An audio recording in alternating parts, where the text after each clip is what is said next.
Alright, here we are, another week, people, and Bleach the 1,000-Year Blood War continues. Or wait, sorry. Hold on.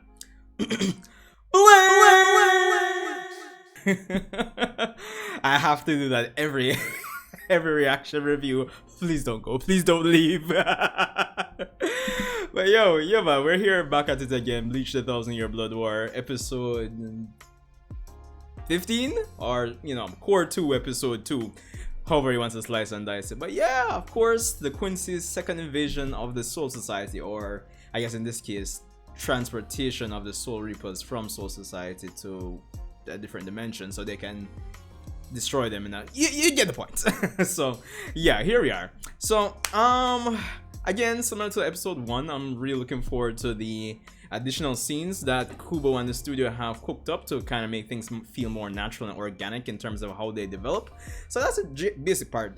Specifically, or especially, I would say Ichigo's training. So yeah, really interested in this room that the Soul King has to give permission for persons to go into. I'm just saying. But anyway, be sure to leave a like, comment, and subscribe. Naturally speaking, we're finally over 2,000 subscribers, so shout out to everybody.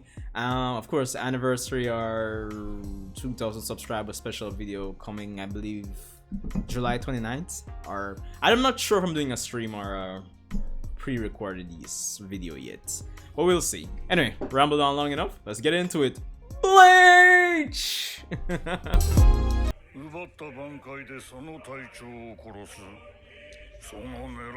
Yo, just thoughts. And this soundtrack has to be new. I like it though. Once you ever take them whoop, brother. Woo! And them just have the Bleach fun day. Yo, but not gonna lie, I love the stylistic choices they've been doing with this with the 1,000-Year Blood War. Honestly, just having the Bleach, the title of the episode just on the table, I approve.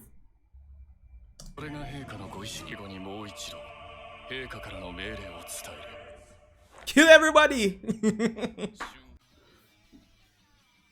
I mean, just to kind of say it again, I think at this point, some persons might not really like this opening, but, given... Again, I'll say that I was expecting something different for the opening, but I actually like it.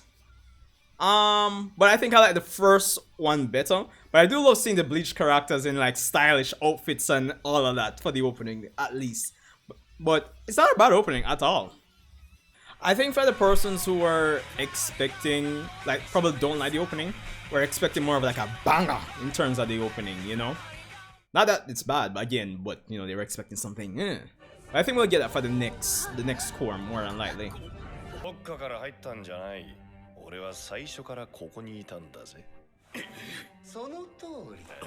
It's the man, the myth, the legend. Now Yuri, a new suit.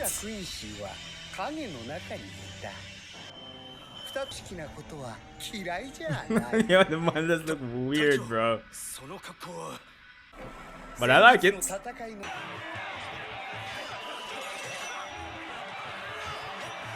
Fighting has begun. Loving the camera panning. Love the remixes of the old Bleach tracks.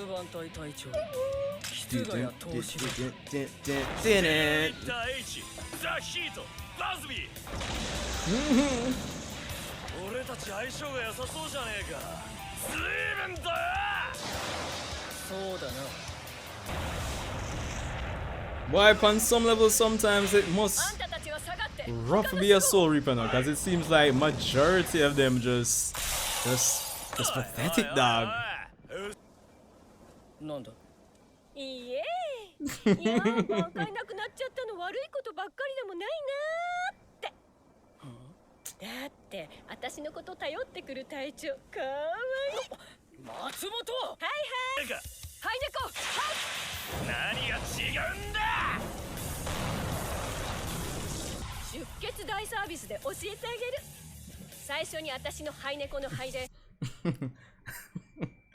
Yeah, this reminds me of this reminds me of what was it? Shinji versus Aizen. Like, you know, in a lot of cases you people could just benefit from just not telling them. But I know for the sake of us, the audience, we gotta explain it, but I'm just saying, I'm just saying. このぐらいでちょうどよかったらしいな。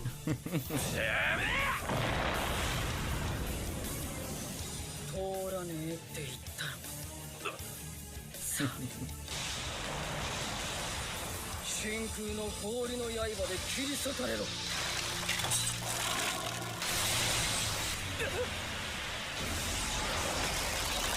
Underestimating Bazz-B, you know, that's the problem. This man just have a Gatling gun. Brother, I will forever say it. The perceived differences between Quincy's at the start of the show and how Quincy's look now is a world of difference. 短期間で術を完成させたということか。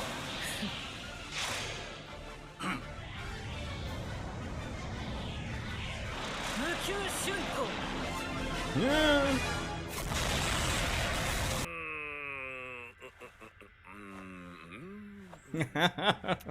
When I said dog, no, we can't manage this. One say, yo, alright, fine, just cut. Not really. こちらも君の氷を細かく編み込んだ擁壁か。だがてめえの氷じゃ何をどうしようが。指一本ってとこだ。Burner finger. This hand of mine is burning red.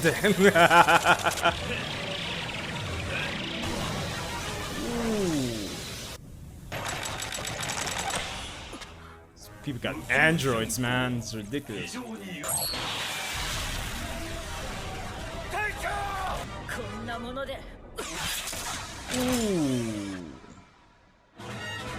Well, I guess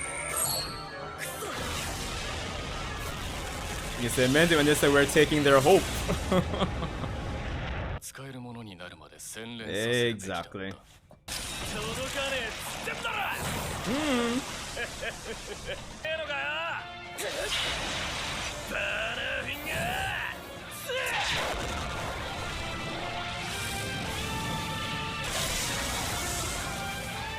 Well, there we go.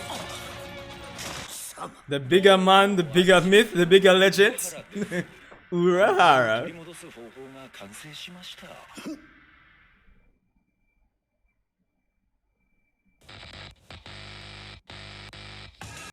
Oh, nah, we came to the episode done already, brother. Honestly, that ending caught me out of nowhere, but I see that they have some post-credit scene. されどいらずば参る道なし。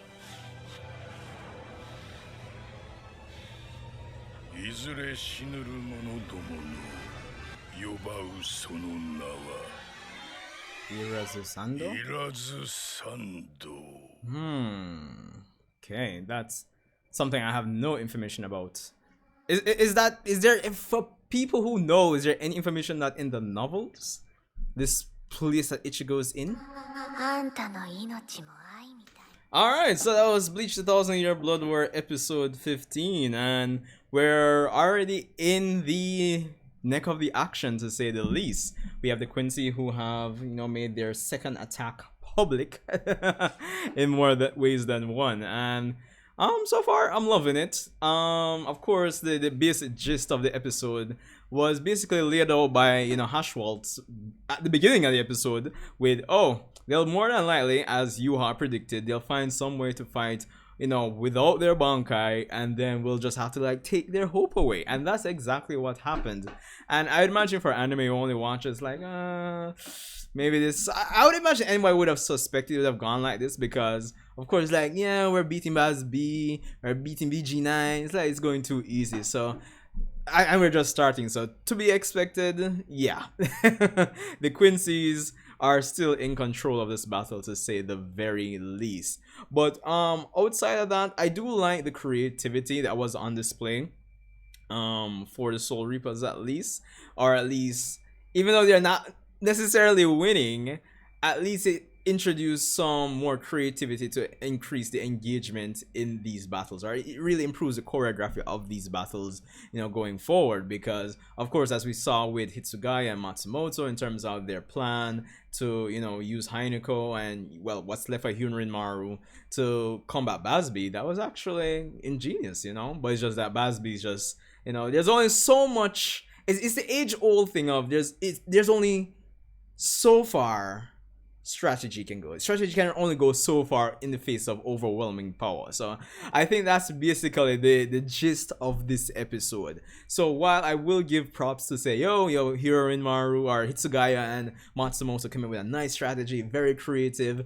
Love the, you know, effects of Hinako with the ice, and, you know, in conjunction versus, you know, Bazz-B's fire and everything. That was nice. I love the creativity. It really shows that they spent some time training in preparation for this battle, but against overwhelming power is just not enough, honestly speaking. So that's the basic premise of this episode. And of course, we do see that the Soul Reapers have tried somewhat, more or less their best in terms of preparing. We see Nano, who's, you know, the new vice captain for our lieutenant for Squad 1. She has this new keto to keep up Quincy, but of course didn't really teach it to anybody else, which is funny. But I guess it was either perfect it or somewhat teach it to everybody else. But everybody was preparing in their own way, to say the least. So it is what it is.